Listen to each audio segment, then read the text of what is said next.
അങ്ങനെ 3:30 Brazil vs Scotland മത്സരം കഴിഞ്ഞു. ഈ ഒരു മത്സരത്തിന് ശേഷം തീർച്ചയായിട്ടും എനിക്ക് പറയാനുള്ളത് ബ്രസീൽ ഫാൻസ് ഭയങ്കര സന്തോഷമായിട്ടുണ്ട്. കാരണം ഹൈറ്റുമായിട്ടുള്ള മത്സരം 3-0 വിജയത്തിന് ശേഷം വീണ്ടും ഒരു 3-0 സ്കോട്ട്ലാൻഡുമായിട്ട് എക്സ്പെക്ട് ചെയ്യാതെ വിജയിച്ചു. മൊറോക്കോ അവിടെ അടിച്ച് തകർക്കും. അപ്പോൾ ഇവിടെ ബ്രസീൽ ഒരു ഗോളിനൊക്കെ ജയിക്കുമെന്നാണ് പ്രതീക്ഷിച്ചത്. അങ്ങനെ 2ാം സ്ഥാനത്തേക്ക് എത്താനുള്ള സാധ്യതകളാണ് നമ്മൾ കൂടുതൽ കണ്ടത്. പക്ഷെ 1ാം സ്ഥാനത്ത് ഫിനിഷ് ചെയ്തിട്ടാണ് അൻസെലോട്ടിയും പുതിയൊരു ബ്രസീലിന്റെ സ്ക്വാഡും വലിയൊരു പ്രതീക്ഷയാണ് ബ്രസീലിന്റെ ഫാൻസിന് കൊടുത്തിട്ട് അടുത്ത നോക്കൗട്ടിലേക്ക് കടക്കുന്നത്. ഒരു ഡൗട്ടില്ലാതെ പറയാൻ പറ്റും.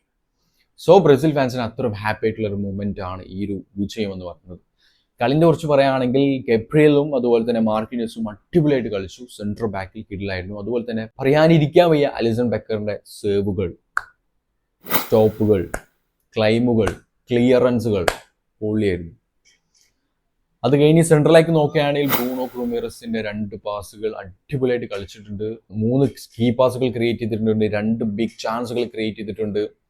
അതുപോലെ തന്നെ നമുക്ക് എല്ലാ മാച്ചിലും നമുക്ക് എടുത്തു പറയാം, ബ്രസീലിന്റെ ഫാൻസിന് എടുത്തു പറയാൻ പറ്റുന്ന ഒരു പ്ലെയർ എന്ന് പറയുന്നത് മറ്റാരുമില്ല, വിനീഷ്യസ് ജൂനിയർ ആണ്. മൊറോക്കോമായിട്ടുള്ള മത്സരത്തിലും കിഡിലൻ റേറ്റിംഗ് ആണ്. ഹെയ്റ്റുമായിട്ടുള്ള മത്സരത്തിലും കിഡിലൻ റേറ്റിംഗ് ആണ്. അവസാനം സ്കോട്ട്ലാൻഡുമായിട്ടുള്ള മത്സരത്തിലും 9.3 2 ഗോളുകൾ അടിച്ചു. ഇത്രയും 3 മാച്ചുകൾ കളിച്ച വിനീഷ്യസ് ജൂനിയറിന് 4 ഗോളുകളും 1 അസിസ്റ്റും 5 ഗോൾ കോൺട്രിബ്യൂഷനിൽ വിനീഷ്യസ് ജൂനിയർ എത്തിക്കഴിഞ്ഞു. പീക്ക് ലെവൽ ഫോം, വിനീഷ്യസിന്റെ വേൾഡ് കപ്പിലെ പീക്ക് ലെവൽ ഫോമാണ് ഈ വേൾഡ് കപ്പ് എന്ന് പറയുന്നത്. അത് കഴിഞ്ഞ് 3ാമത്തെ ഒരു ഗോൾ ഉണ്ടല്ലോ കുഞ്ഞടിച്ച, അത് അബ്സല്യൂട്ട്ലി ടീം വർക്ക് ഗോളാണ്. കിഡിലൻ. ബ്രസീലിന്റെ ഒരു പുതുമ ഒക്കെ ഉണർന്നു വന്ന ഒരു ഗോളായിരുന്നു ആ ഒരു ഗോൾ എന്ന് പറയുന്നത്. ബ്രൂണോ ഗോൾ അടിക്കും ചാൻസ് നമ്മൾ വിചാരിച്ചിരിക്കുന്ന സമയത്താണ് ബ്രൂണോ ആ ഒരു സെക്കൻഡ് പോസ്റ്റിനുള്ളിൽ നിന്ന് ക്യൂനയ്ക്ക് പാസ് കൊടുക്കുന്നത്. ക്യൂനെ ക്ലിയർ ആയിട്ട് അത് ഫിനിഷ് ചെയ്തു. എല്ലാ പ്ലേയേഴ്സിന്റെ പെർഫോമൻസ് അടിപൊളിയായിരുന്നു. ടീമിൽ എല്ലാവരും കളിച്ചു. അതുപോലെ തന്നെ 3-0 സ്കോട്ട്ലാൻഡിനെ തരിപ്പണമാക്കിയിട്ടാണ് ബ്രസീൽ നോക്കൌട്ട് സ്റ്റേജിലേക്ക് കടക്കുന്നത്. ബ്രസീൽ ഇനി നോക്കൌട്ട് സ്റ്റേജിലേക്ക് കടക്കുകയാണ്. അപ്പോൾ ഏതായിരിക്കും ഓപ്പണന്റ് എന്ന് ചോദിച്ചു കഴിഞ്ഞാൽ ഗ്രൂപ്പ് എഫിലെ 2nd സ്ഥാനക്കാരാണ് ബ്രസീലുമായിട്ട് ഏറ്റുമുട്ടാൻ പോകുന്നത് നോക്കൌട്ട് സ്റ്റേജിൽ. അപ്പോൾ ഇനി ഗ്രൂപ്പ് എഫിൽ വരാനുള്ളത് നെതർലാൻഡ് vs തുനീഷ്യ മത്സരം, അതുപോലെ തന്നെ ജപ്പാൻ vs സ്വീഡൻ മത്സരമാണ്. നെതർലാൻഡ് ഓൾറെഡി 1ാം സ്ഥാനത്താണ്.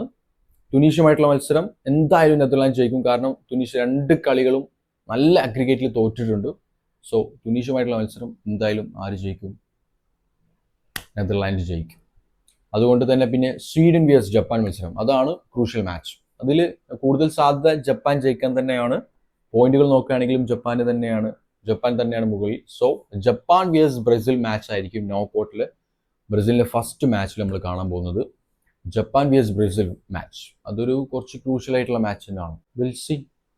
Okay, Japan vs Brazil match, ജപ്പാനെ ബ്രസീൽ നേരിടുകയാണെങ്കിൽ ആരായിരിക്കും ജയിക്കാൻ സാധ്യത?